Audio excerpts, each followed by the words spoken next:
So, if you are a new business hiring your first employee, you may be working on setting up your pay schedule. And of course, one of the things that you have to decide is how often you'll pay employees. One thing that employers may not be aware of is that state laws actually dictate how often you must pay employees. Now, in some states, it's pretty simple, pay them at least once a month, no big deal. But in other states like Connecticut, you actually are required to pay employees weekly. So make sure you double check the rules of your state before ultimately deciding how often you will pay employees. If you want to pay employees weekly, you will be in compliance with any state's rules because that's the most frequently you can pay employees other than paying them daily. However, with weekly payroll, you are in for a ton of work. Obviously, weekly payroll means you are processing payroll every single week.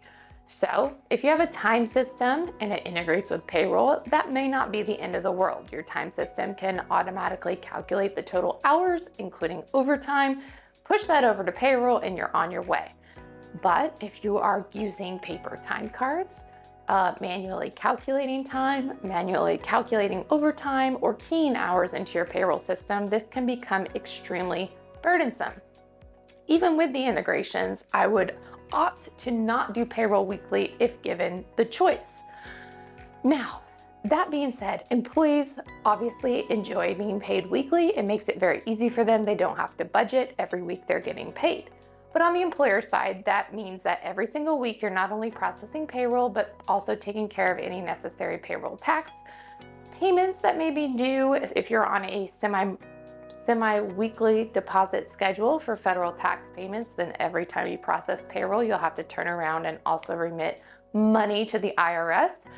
You'll have to report wages to workers' comp if you're doing pay as you go, and you'll have to make that journal entry for the payroll into your accounting system.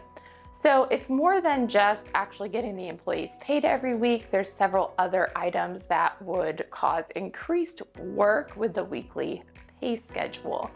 So whenever possible, I always like to suggest bi-weekly. You're doing payroll half as often, and usually you have the option to process an additional payroll if needed for bonuses or if someone missed hours, but then you are not required to do it every single week. And I promise you, it can be very burdensome on the employer to get this done. You probably would also need an in-house payroll person to be managing that every single week as well.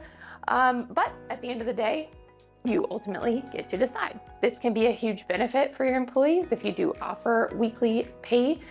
It also can be industry standard in some businesses, such as trucking. So something else to consider is there an industry standard for the type of work that you do?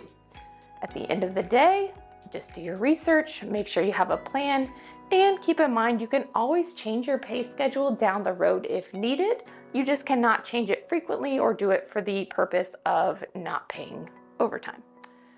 As always, if you have questions, please don't hesitate to reach out. Love to answer them for you. You can find us online at valorpayrollsolutions.com.